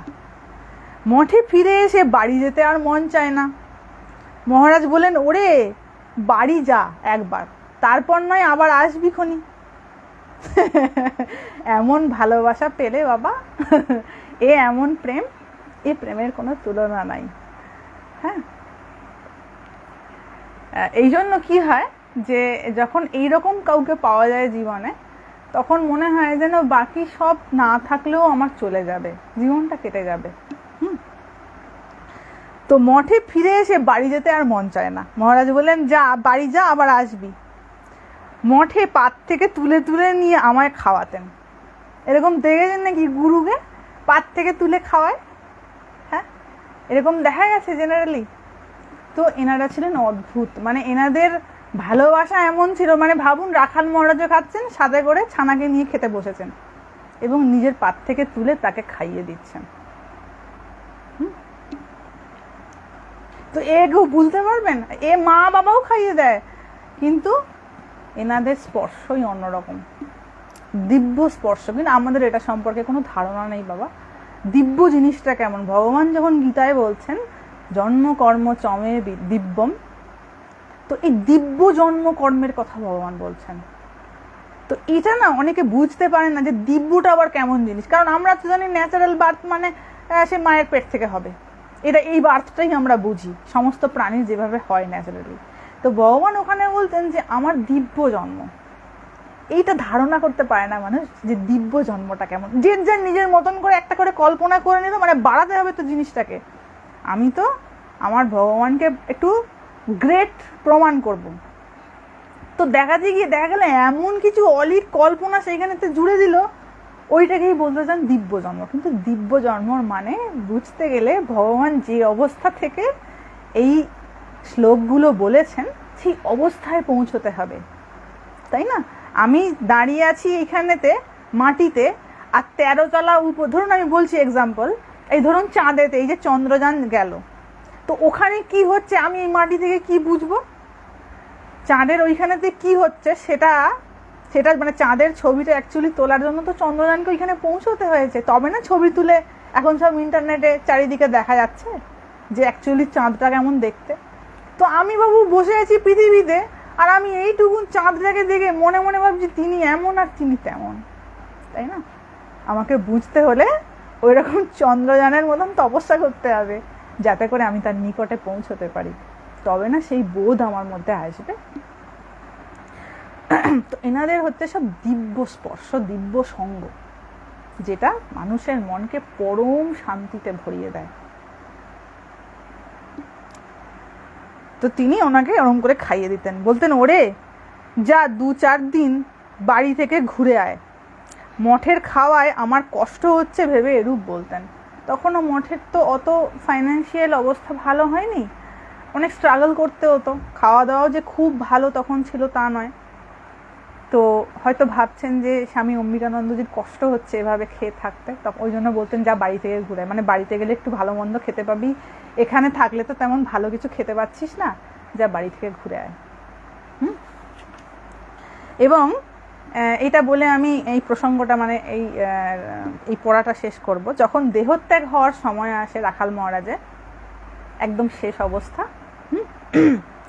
তো দেহত্যাগের পূর্বে মহারাজ আমার হাতটাকে শক্ত করে ধরে বলেছিলেন, ওরে আমি তোকে ধরে আছি, তোর ভয় কি, তুই যাবি কোথায়? এই বলে তিনি আমাকে বুকে টেনে নিয়েছিলেন। তারপর কিছুক্ষণ পর ওনার শরীর চলে যায় রাখাল মহারাজের। তো এই ওনার শেষ স্মৃতি ছিল রাখাল মহারাজকে কেন্দ্র করে, যে শেষ সময় আমার গুরু বলে গেছে যে তুই যাবি কোথায়, আমি তোকে ধরে আছি। আর যিনি ধরেছিলেন তিনি কোনো সাধারণ কেউ ছিলেন না। এইরকম স্নেহ যারা পেয়েছেন তাদের পৃথিবীতে যত মূল্যবান জিনিসই দিয়ে দেওয়া হোক না কেন, তাদেরকে যদি আকাশ থেকে চাঁদও নিয়ে আসা দেওয়া হয় না, তখন বলবে চাঁদও আমার চাই না, আমার ঈশ্বরই শ্রেষ্ঠ, আর তার মতন এত সুন্দর কিছু জগতে আর নাই। কত বাজলো? 8:55 বেজে গেছে। দেখতে কিছুই বলা হলো না, 8:55 বেজে গেল। তাই বাবা একটু একটু জপ ধ্যান করার অভ্যাস করা হোক। দেখা যাবে ভগবান ঠিক ঠিক যোগাযোগ আপনি লাগিয়ে দেবেন। কারণ শ্রী ভগবান নিজেই গীতায় বলছেন যে যে আমার অনন্য চিন্তা করে যোগক্ষেমম বহাম্যহম, আমি তার যা কিছু প্রয়োজন হবে জীবনে, যেটা তার জন্য সহযোগী সহকারী, তার পথের জন্য, তার মোক্ষ লাভের পথে, আমি সেই যোগাযোগটাও করিয়ে দিই এবং সেটাকে রক্ষাও করি। এবং এই জিনিসটা যে কেমন না, এটা খুব ক্রাইসিসে না পড়লে বুঝতে পারা যাবে না যে ভগবান সত্যি হাত ধরে রয়েছেন। স্বামীজি যেমন বারবার আমেরিকা থেকে, মানে যখনই উনি কঠিন পরিস্থিতিতে পড়ছেন এবং এবং দেখা যাচ্ছে তারপরে যখন সমাধান হচ্ছেন, স্বামীজি বারবার বলছেন যে আমি খুব স্থিরভাবে এটা বুঝতে পারছি যে ঠাকুর আমার হাত ধরে আছেন। কারণ আমাকে তো অনেক কিছু ভাবে বিপদে ফেলার চেষ্টা করা হয়ে যাচ্ছে, আমি তো ঠিক উদ্ধার হয়ে যাচ্ছি, তাই না? এবং ভগবানের কৃপা বাবা এমনি রকম, কেউ যদি তার অনন্য চিন্তা করে, তার শরণাগত হয়, ঠিক তিনি তাকে উদ্ধার করবেন। তার যখন যেটা প্রয়োজন সেই যোগও লাগাবেন। এবং দেখা যাবে খুব বিপদের সময়, কোনো আশা নেই, সেই সময় কোথা থেকে ভগবানের কৃপা ঝরে পড়েছে। এই প্রসঙ্গে আপনাদের একটা কাহিনী বলি আমারই জীবনে। যখন 2019 সালে আমার সঙ্গে একজনের পরিচয় হয়, এক ভদ্রমহিলার, এবং তিনি কোনো জায়গা থেকে আমার ফোন নম্বর পান। যখন তিনি আমাকে ফোন করেন, কথাবার্তা হয়, এবং আমি পরবর্তীকালে জানতে পারি উনি একজন ডাক্তার, ভদ্রমহিলা একজন ডাক্তার, এবং তার বিভিন্ন বিষয়ক কথা টথা বলার জন্য তিনি আমার সঙ্গে যোগাযোগ করেছিলেন। কারোর থেকে আমার নাম্বার পেয়েছিলেন, যোগাযোগ করেন। তার সঙ্গে কথাবার্তা আমার হতে থাকে, যখন সময় সুযোগ হতো। তখন তো আমার এই পেজটা ছিল না, ফোন টোন করে কথাবার্তা হতো। আমি তাকে চিনতাম, এবং আমার যেখানেতে পূর্বাশ্রম, উনি সেখানকারই বাসিন্দা ছিলেন, কিন্তু উনি জানতেন না যে আমি ওখানকার বাসিন্দা। উনি জানতেন আমি মাতাজি ঋষিকেশে থাকি। উনি ঋষিকেশের একজন মাতাজিকে ফোন করেছেন, এবং আমাকে কখনো দেখেননি, আমার নামটাও জানতেন না, শুধু এটুকুন জানতেন যে আমি ঋষিকেশে থাকি। 2019 সালে পরিচয় হয়েছে। 2021 সালে আমার করোনা হয়, এবং তখন এমন একটা পরিস্থিতি হয়েছিল যে আমার প্রচুর ব্রিদিং প্রবলেম শুরু হয়ে যায়। সেই সময় চারিদিকে লকডাউন, একটা লোকজন নেই রাস্তায়, এবং এমন একটা পরিস্থিতি হয়, আমি এমন একটা ক্রাইসিসে, মানে আমার শারীরিক অবস্থা এমনভাবে ডিগ্রেড করতে শুরু করে যে আমি ভেবেছিলাম যে আমি খুব বেশি হলে 3 থেকে 4 দিন, এর বেশি সারভাইভ করবো না। হসপিটালের সমস্ত বেড বুকড হয়ে রয়েছে, সেকেন্ড ওয়েভের কথা বলছি, বুকড হয়ে রয়েছে, এবং আমি তখন কথা বলতে পারতাম না। মানে এমনই আমার লাংয়ের অবস্থা হয়েছে, গলার অবস্থা হয়েছে, আমি কথা বলতে পারতাম না, কথা বন্ধ হয়ে গিয়েছিল 10-12 দিনের জন্য। তো সেই সময় হঠাৎ করে মেডিসিন ইউজ করছি, কিন্তু কোনো লাভ হচ্ছে না। সেই সময় আমার হঠাৎ করে ওনার কথাটা মাথায় আসে। আমি মেসেজে অনেকটা টাইপ করে আমার কন্ডিশনটা ওনাকে জানাই যে আমার এরকম শরীর খুব ক্রিটিক্যাল পজিশন, তো কি করা যেতে পারে। উনি আমাকে কিছু মেডিসিন সাজেস্ট করেন, এবং আমাকে বলেন যে আপনি ওই ইউজ করুন, ওটাই কি বলে বেশ, যেটা সে ইনহেল করে, একটা সেই মাস্ক মতন থাকে, নেবুলাইজার। আমি নেবুলাইজারের কথা প্রথমে কখনো শুনিনি, এই প্রথম নেবুলাইজার ইউজ করুন। তো এবং কোথায় পাবো নেবুলাইজার? আমি তো বেড রিডেন, নেবুলাইজারের আমার সিচুয়েশান নেই, নেবুলাইজার যে আমি নিজে নিয়ে আসবো সে ক্ষমতা আমার নেই, রাস্তায় বেরোনো যাচ্ছে না। তো এখানে একটি মেয়ের সঙ্গে আমার পরিচয় ছিল, তার মা 1 মাস আগে মারা গেছিল। তো সেই মেয়েটিকে আমি মেসেজ করি, তোমার কাছে নেবুলাইজার হবে? মেসেজ, কারণ আমি কথা বলতে পারতাম না। মেসেজ করি, তোমার কাছে নেবুলাইজার আছে? বললো হ্যাঁ আছে। আমার মা অসুস্থ ছিল, মায়ের জন্য আনা হয়েছিল, আমি মায়ের জন্য রেখে দিয়েছি, এখন ওটাকে বিক্রি করিনি, বাড়িতেই আছে। আমি বললাম কাইন্ডলি একটু পৌঁছে দেবে, আমার সিচুয়েশান ভেরি ব্যাড। তো ও এসে গেটের গোড়ায় রেখে চলে যায়, কারণ খুব ইনফেকশাস ডিজিজ, ঘরের ভেতর ঢুকে কাউকে সার্ভ করার সিচুয়েশান ছিল না, গেটের সামনে রেখে চলে যায়। তো সেটাকে কেমন করে ইউজ করতে হবে সেটাও আমি জানতাম না। সেই মেয়েটিকে ভিডিও কল করেছি ওই অবস্থাতেই, যখন আমি ব্রিদিং নিতে পারছি না, খুব মানে একবারে বেড রিডেন। ও আমাকে বলে দেয় কেমন কেমন করে কি লাগাতে হবে।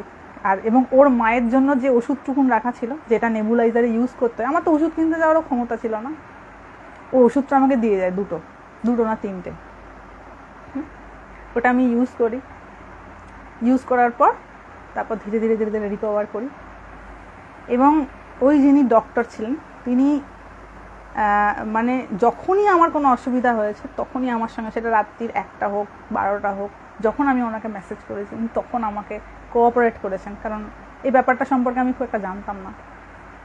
এবং তারপর আফটার 15 days 20 days আমি পুরোপুরি রিকভার করে উঠি। তারপরেও উনি কখনো আমার নাম জানতে চাননি, যে আপনার নাম কি মাতাজি, আপনাকে কখনো দেখিনি। যখন পেজটা আমাদের শুরু হয় তখন উনি আমার ভিডিওটা দেখেন, ভিডিওটা দেখার পর ভয়েসটা শুনে উনি বুঝতে পারেন যে উনি নিঘাত সেই মাতাজি যাকে আমি চিনতাম। এবং উনি সেই ভিডিওটা একটা লিঙ্ক আমাকে পাঠিয়ে বলেন, মাতাজি আমি আপনাকে চিনে ফেলেছি, এটাই আপনি। তো আমি বুঝতে পারলাম যে উনি আমাকে বুঝতে পেরে গেছেন যে আমি সেই ব্যক্তি যার সঙ্গে উনি এত বছর কথা বলতেন। এবং এইবারে যখন 2022 সালে গেছিলাম আমি কলকাতায়, তখন ওনার বাড়িতে গিয়ে ওনার সঙ্গে প্রথম আমার সামনাসামনি হয়। ওনার সঙ্গে আমার পরিচয় হয়েছিল 2019-এ, সামনাসামনি সাক্ষাৎ হয় 2022-এ। তারপরে তো উনি আমার নাম জানতে পারলেন, আমার নাম কি। এবং অ্যাকচুয়ালি আমি মানে ওনারই শহরে বাস করি, উনি যেখানে থাকেন মানে সেখানে তার কিছুটা দূরেই আমার পূর্বাশ্রম ছিল। তো পরবর্তীকালে তারপর বুঝতে পারেন কোথায় কি ব্যাপার স্যাপার। তো আমি ঘটনাটা এই জন্য বললাম যে উনি কিন্তু আমার রক্তের কেউ ছিলেন না, আমার ব্লাড রিলেশনের কেউ ছিলেন না। আর আমাকে কোঅপারেট করবেন বা আমাকে বিপদে সাহায্য করবেন এইরকম কোনো রকম সম্পর্কে উনি মানে বন্ধনে ছিলেন না আমার সঙ্গে। তথাপি আই গট হার কোঅপারেশন। এবং এইরকমভাবে বাবা ভগবান যখন দেখেন যে তার ভক্ত কোনো বিপদে রয়েছেন, তিনি কোথা থেকে যে সাহায্য করেন এটা সম্পূর্ণ তার উপর নির্ভর না করলে বোঝা যাবে না। যে তিনি যখন দেখেন যে আমার ভক্ত মানে অ্যাকচুয়ালি আমার তখন মরার সময় ছিল না, আপনাদেরকে লাইভ করে শোনানোর একটা সুযোগ ছিল ভবিষ্যতে, সেটা তো আমি তখন বুঝতে পারিনি, কারণ তখন আমার চলে গেলে এই কনভারসেশনগুলো কি করে হতো। ঈশ্বরের ইচ্ছা অন্যরূপ ছিল। আমিও জানি না আপনার নাম কি বাবা, এখানেতে অনেকেই জানেন না, কারণ আমি নামটা দিতে চাই না, ঠিক আছে। আমার যদি মানে এতই বলার ইচ্ছা হতো আমার নাম কি, তাহলে আমি নিজের নাম দিয়ে একটা চ্যানেল খুলে ফেলতে পারতাম না, অমুক প্রাণা মাতাজি বলে। কিন্তু সেটা যখন দিইনি তার মানে ওটা আমার এরকমভাবে লোক সমক্ষে বলার কোনো ইচ্ছা নাই, কারণ ওটা দিয়ে কিছু কারোর কল্যাণ হয় না। কার নাম কি, কে কোথায় থাকে, কার গুরু কি, কার অমুক কি তুসু কি, এগুলো জানে কি হবে। এক ভগবানই সর্বশ্রেষ্ঠ এবং তার শরণাগত কি করে হতে পারি সেই কথাটাই তো আসল। এত পার্সোনাল কথা জেনে কি হবে, যখন জানার হবে তখন ঠিক জানা হবে, যখন জানার হবে তখন ঠিক জানা হবে। এত আগে থেকে এত কিছু ডিটেল জেনে কি হবে, তাই না? ঈশ্বরীয় কথাটাই হচ্ছে আসল, যাতে করে আমি ঠিক ঠিক তার চরণে ঠাঁই পেতে পারি। হ্যাঁ, তিনি একজন ডাক্তার মহিলা, অসাধারণ মানুষ। মানে কি বলবো, ওনার সম্পর্কে বলতে গিয়ে আমার কথা আটকে যাবে, আমি কিছু বলতে পারবো না। ইনি এতটাই আমাকে কোঅপারেট করেছিলেন, আমি ভাবতেই পারিনি যে এতটা সহযোগিতা। এবং শুধু তিনি কেন, অনেক মানুষের বাবা, বহু মানুষের বহু সহযোগিতা পেয়েছি। যেমন অনেক পরিচিত মানুষরা বিট্রে করেছেন, তেমন অনেক অপরিচিত মানুষরা সাহায্যও করেছেন, এও ঠিক কথা। আমি শুধু খারাপ দিকটা নেবো, ভালো দিকটা নেবো না, এটা তো হয় না। ঈশ্বর যা কিছু এই ধরনের নেগেটিভ এক্সপিরিয়েন্সগুলোর মধ্য দিয়ে নিয়ে যান না, কিছু না কিছু শেখানোর জন্য, কিছু না কিছু শেখানোর জন্য, সামনের রাস্তাটা পরিষ্কার করার জন্য। আর যখন দেখেন আমার ছানা এবার বিপদে পড়ে গেছে, কত অযাচিত সাহায্য চলে আসে, এবং সেগুলো এক ভগবত কৃপাতেই সম্ভব। তাই এই ধরনের বিভিন্ন এক্সপিরিয়েন্স আমি করেছি, সেই জন্য এত জোর দিয়ে বলতে পারছি, কেউ যদি সত্যিই তাকে ধরে থাকতে পারে, তার চরণে নিজের সর্বস্ব সমর্পণ করতে পারে, তিনি তাকে কোলে বসিয়ে রাখবেন, লিটারালি কোলে বসিয়ে রাখবেন। সে বুঝতে পারবে যে আমি একটা সেফ জোনে রয়েছি। হ্যাঁ বাবা, আমি খুব সাধারণ।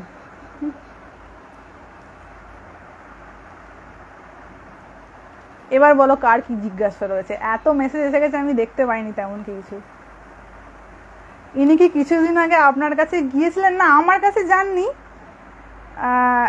উনি যখন এসেছিলেন, কেদারে যখন গিয়েছিলেন, ইনি ঋষিকেশে এসেছিলেন, কিন্তু ওনার সঙ্গে আমার দেখা হয়নি। ওনার খুব আফসোস হয়েছিল যে মাতাজি আমি ঋষিকেশে গিয়ে আপনার সঙ্গে দেখা হয়নি, কারণ ওনাদের আপনার এয়ারপোর্টে যাওয়ার টাইম হয়ে গিয়েছিল, আর আমিও সেই সময় এত কাজে ব্যস্ত ছিলাম, দেখা করতে পারিনি।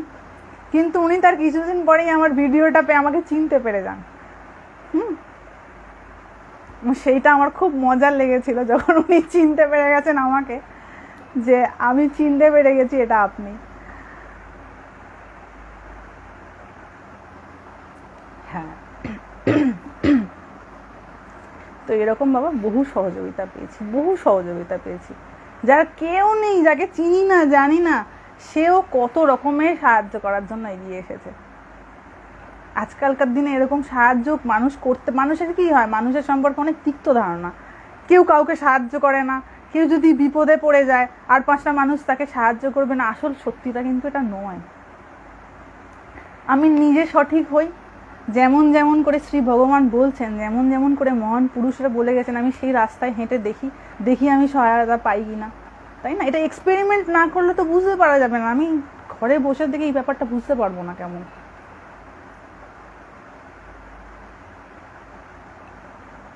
জব করুন। যে ভগবানের যে কোনো নাম, যে কেউ ডিপ্রেশনে রয়েছেন, যেরকম কঠিন পরিস্থিতিতে রয়েছেন, সব ছেড়ে দিয়ে, মন থেকে সব সাইডে রেখে একেবারে মন প্রাণ দিয়ে ভগবানের নাম করতে শুরু করুন, তাই না? রক্ষা করার মালিক বাবা একমাত্র তিনি। মানুষের কি সাধ্য কাউকে রক্ষা করবে? বৃথা অহংকার করে মরে, আমি এই করেছি সেই করেছি। তিনি না করালে কখনো করা হয়?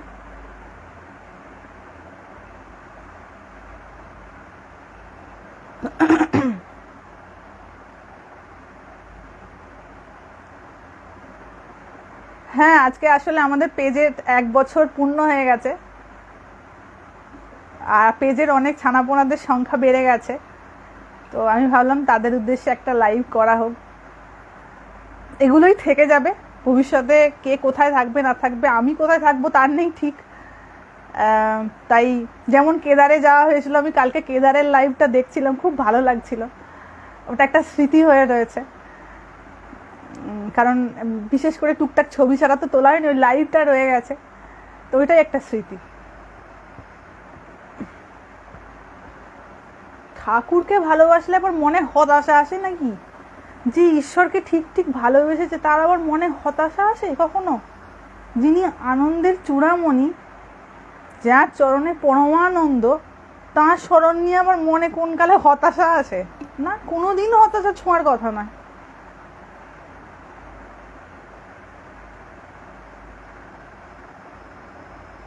পুজো করতে গেলে কোনো নিয়ম না জানলে ঈশ্বরকে ডাকবো কেমন করে? যেমন বাংলা ভাষায় নিজের বাবা মাকে বলেন, বাবা এইটা দাও, মা ওইটা দাও, তেমন করে বলবেন। আর প্রার্থনা সবসময় নিষ্কাম হওয়া উচিত। নিষ্কাম মানে হচ্ছে তুমি আমায় এইটা দিয়ে দাও, মানে মোক্ষ প্রার্থনা ছাড়া অন্য কিছু প্রার্থনা করাটা মনে হয়, মানে এটা অবশ্য উচ্চ স্তরের ছাড়া এই প্রার্থনা করতে পারবে না। কারণ ভিতরে যদি বাবা কারোর অভাব থাকে, সে সেই অভাব পূরণের চেষ্টার জন্যই ভগবানের শরণে যাবে।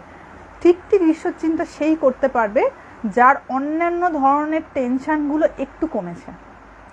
ধরুন কেউ বাড়িতে প্রচণ্ড অসুস্থ কেউ পড়ে রয়েছে, সে কি ভগবানের চিন্তা করতে পারবে? তার মনটা কেবল সেই অসুস্থ ব্যক্তির দিকে চলে যাবে, বিভিন্ন টেনশন হবে।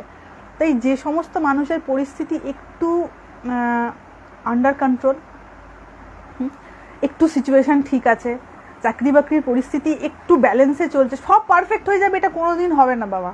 এও ঠিক হয়ে যাবে, ওও ঠিক হবে, জগতে সব ঠিক হয়ে যাবে, মনের মতন হয়ে যাবে, এই কোনোদিন হবে না। মোটামুটি একটা ব্যালেন্স পজিশনে রয়েছে, এক্ষুনি ভগবত চিন্তা করে নিন। আর পরে কবে সুযোগ হবে না হবে, কখন কি সামাজিক পরিস্থিতি দাঁড়াবে, কখন কীরকম আর্থিক পরিস্থিতি দাঁড়াবে, শারীরিক পরিস্থিতি কেমন দাঁড়াবে, পারিবারিক পরিস্থিতি কেমন দাঁড়াবে, কেউ কিছু কি বলতে পারে নিশ্চিতভাবে? তাই যখন একটুখানি সময় হয়েছে তখনই কাজে লাগানো হয়। আমার আজ মনে হচ্ছে আমি এখনই বসি, কারণ পরে আবার কবে সুযোগ পাবো, পরে পরে করে আমাদের অনেক কিছু চান্সেস আমরা হারিয়ে ফেলি।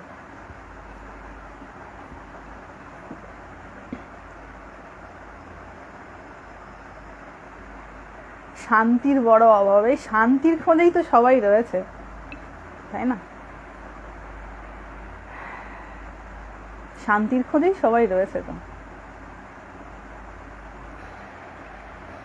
দেখা যাক পেজ। হ্যাঁ, দিন চলে যাচ্ছে বাবা, ওটা কারুর জন্য অপেক্ষা করবে না।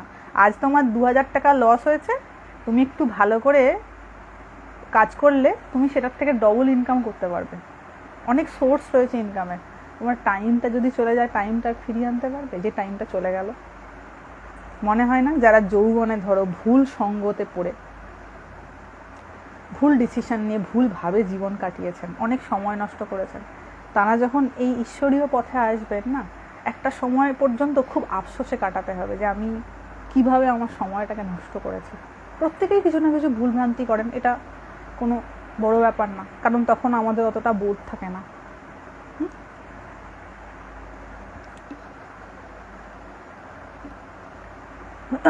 সেই জন্য যতটা সময় থাকতে থাকতে করে নেওয়া যায়, এগুলো হচ্ছে কি বলুন তো, অ্যাসেট কালেকশন।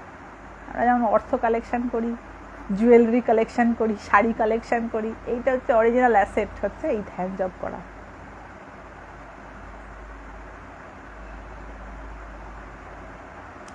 না, পেজে বলা ছিল, হ্যাঁ এতে বলা ছিল, স্টোরিতে বলা ছিল, স্টোরিতে বলা ছিল, কিন্তু কটার সময় আসবো এটা বলা ছিল না, স্টোরিতে বলা ছিল।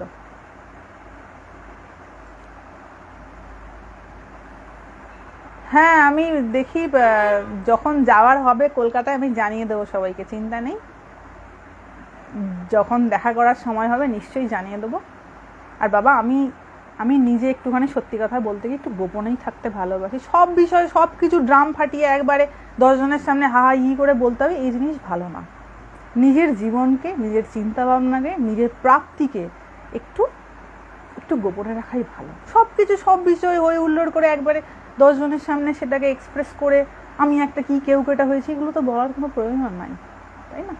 তাই যত পারা যায় নিজের জীবনের যে সমস্ত কিছু মানে বলতে পারেন যে গর্ব করার মতন জিনিস, সেগুলোকে নিজের কন্ট্রোলে রাখাই ভালো। সব কিছু ডিটেলস সব জায়গায় এক্সপ্রেস করতে হবে তো কোনো মানে নেই, তাই না? আমি যখন যাব, আমি এখনই জানিয়ে রাখছি যে আমি যখন যাব, আমি ওখানে পৌঁছে গিয়ে সবার সঙ্গে যোগাযোগ করব, এবং আমি কবে যাচ্ছি এটা আমি কাউকে জানাবো না, ঠিক আছে? আমি ওখানে যখন পৌঁছাবো আমি নিশ্চয়ই জানাবো। কারণ হয় কি, ওই কোথায় নামছেন, কোথায় আসছেন, আমি দেখা করতে যাব, নিতে যাব, এই জিনিসগুলো বাবা আমার পছন্দ নয়। আমি এটা হাত জোর করে বলছি, আমি নিজে সমর্থ, I can carry my luggage, ঠিক আছে? আমি আমার লাগেজ নিজে নিয়ে নিজের জায়গায় পৌঁছে গিয়ে নিশ্চয়ই সবাইকে জানাবো যে আমি বেঙ্গলে এসে গেছি, এবার সবার সঙ্গে কেমন করে দেখা করা যায় তার ব্যবস্থা করা হবে, ঠিক আছে?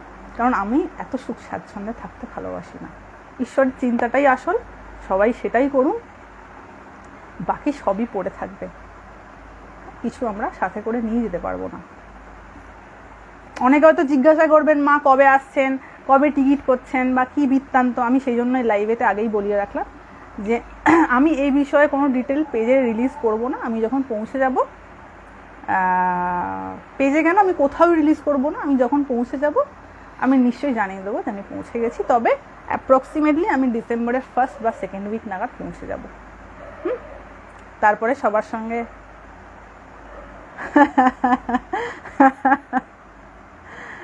হ্যাঁ, তো তারপরে সবার সঙ্গে দেখা সাক্ষাৎ হবে, ঠিক আছে? যাদের যাদের সঙ্গে সুযোগ হবে তাদের সঙ্গে দেখা সাক্ষাৎ হবে। এবং আমি যাওয়ার ব্যাপারে মানে নাম্বার বলবো, তো যারা যারা দেখা করতে চাইবেন একটা গ্রুপ বানানো হবে। আগের বারেও সেটাই হয়েছিল, সেইভাবে কন্ট্যাক্ট করা হবে, এবং সেই ব্যাপারে ডিটেলসটা আমি এই পেজের শেষের দিকেই বলবো। আগের বারেও তাই করেছিলাম, তো যারা শুধুমাত্র লাইভ দেখেন তারাই এটা জানতে পারবেন। হ্যাঁ, ইনি খুব সৌভাগ্যবান যে ঠাকুরের সংস্পর্শে গেছেন এবং স্বামীজির সংস্পর্শে গেছেন। স্বামীজির কৃপা পেয়েছেন। কল্যাণীতে আসবেন, দেখা যাক ঠাকুরের কি ইচ্ছা। আমার বাবা আগে থেকে তো আমি বলতে পারবো না, আমি তো ভগবান নই, তাই না যে আমি আগে থেকে সব বলে দেবো। হ্যাঁ, এটাই আজকের মেন মেসেজ। সব পড়ে থাকবে, সমস্ত কিছু পড়ে থাকবে। আপনার প্রিয়জন, আপনার দেহ, গয়না গাটি, আংটি, তারপরেতে এই শাড়ি, যা কিছু সাজসজ্জার জিনিস, এই দেহটা পর্যন্ত একেও পুড়িয়ে ছাই করে দেওয়া হবে, কিচ্ছু থাকবে না, নাথিং। শুধু ওই দেহত্যাগের সময় থাকবে যে জবটা আপনি করেছেন, যে সাধনাটা আপনি করেছেন, সেই তেজ তখন লাগবে, সেইটা তখন কাজে লাগবে। যেমন মানুষ চাকরি করে পেনশন খায় না, সরকারি চাকরি করার পর পেনশন পায়, বা ওই কিছু একটা ফিক্স করে দেয় টাকা পয়সা, সেখান থেকে কিছু টাকা পয়সা আসে মাসে মাসে, সেটা যেমন ওই তার পরিশ্রমের অর্জিত ফল, ঠিক তেমনি যখন জীবনে ক্রাইসিস আসবে, এই যে সঠিক সময়ে আমি কিছু ঈশ্বর চিন্তা করেছি, সেই জিনিসটা তখন আমার কাজে দেবে। এটা এখন বুঝতে পারা যাবে না, মনে হবে টাইম ওয়েস্ট করছি, কী হবে তার থেকে একটু গল্প করা ভালো। তা নয়, এই কত সময় চলে এসেছে ওই হুল্লোড় করে, বাকি সময়টাও চলে যাবে। কিন্তু ওই যে টাফ টাইমটা আসবে না, জীবনের বার্ধক্য বা জীবনের এই যে কঠিন সময়টা, ক্রাইসিস, ওই সময়টাতে যারা যাবেন, এই আমার কথাটা মনে রাখবেন, আমি বাঁচি আর না বাঁচি, যাদের ওই সময়টা আসবে, প্রত্যেকের আসবে তো কোনো একটা সময়, সেই সময় বুঝতে পারবেন যে এই মজাগুলো কিছু কাজে দেয় না, তখন কিচ্ছু কাজে দেবে না, big zero, all big zero, কিছু কাজে লাগে না, তাই না? তাই আমি যখন যাব সবাইকে জানিয়ে দেবো, সুযোগ বুঝে দেখা সাক্ষাৎ হবে। তবে যেতে যেতে আমার এখনো অনেক দেরি, এখনো অনেকগুলো লাইভ হবে। হ্যাঁ, এই সামনে যে আপনার যে শনিবারটা আছে, আমি ঠিক করেছি। অনেকে বললেন যে মা, আপনি তো যমরাজের সঙ্গে কথোপকথনটা বললেন নচিকেতার, কিন্তু তারপরে কি হলো এটা তো বললেন না। তো আমি ঠিক করেছি যে কিছু বাছা বাছা মন্ত্র নিয়ে, যেখানেতে খুব ক্লিয়ার কনসেপশন বলা রয়েছে, দেওয়া রয়েছে, সেই জিনিসগুলো নিয়ে বাকি দুটো লাইভ করব, মানে এই সামনের শনিবার এবং তার পরের শনিবার। বাঁচি আর না বাঁচি অমন কি কথা? হ্যাঁ বাবা, বিশ্বাস করো, সত্যি কথা বলছি, আমি রোজ ভাবি এই আজকের দিনটাই বোধ হয় আমার শেষ দিন, এই মুহূর্তটাই বোধ হয় আমার শেষ, আমি পরক্ষণে বাঁচবো কিনা কোনো ঠিক নেই, এইভাবেই আমি বাঁচি। ওই জন্য ওরকমভাবে আমার কোনো প্ল্যানিং নেই যে এই হবে ওই হবে সেই হবে, আকাশ কুসুম, যা হয়ে গেল হয়ে গেল। এবার বাকি ভগবান সত্য, তো কখন কি সময় পরিবর্তন হয়ে যাবে কোনো ঠিক আছে, তাই না? কখন কি পরিবর্তন হয়ে যাবে কোনো ঠিক আছে, কেউ বলতে পারে না। তাই এটা মনে রাখতে হবে, সবই মিথ্যা, এক ভগবানই সত্য। তো যেটা বলছিলাম, পরের লাইভগুলোতে ওই নেক্সট যে দুটো লাইভ আছে, যমরাজ কি আনসার করেছেন সেই ব্যাপারটা নিয়ে একটু আমাদের ডিসকাশন হবে। তবে আমি বেশি মন্ত্র নিয়ে জটিলভাবে বলবো না, খুব সরল এক্সপ্লেনেশন দেবো, যেটা সার তত্ত্ব বলা রয়েছে। কারণ অনেকের কাছে উপনিষদের বই নাই, এইটা একটা কঠিন ব্যাপার, কারণ শ্লোক এই মন্ত্রটা চোখে না দেখলে সেটা মানেটা বুঝতে পারা সত্যি কঠিন। গীতা যেমন সবার ঘরে ঘরে রয়েছে, উপনিষদরা সবার ঘরে ঘরে নেই। এইটা এই যে শনিবার আসছে এবং তার পরের লাইভটা, তারপরের লাইভ থেকে 3টে লাইভ ভগবান শ্রীকৃষ্ণকে নিয়ে হবে, কারণ জন্মাষ্টমী আসছে। হ্যাঁ, সবাই ভালো থাকবেন, ভগবানের চিন্তা করতে থাকুন। হরি ওম।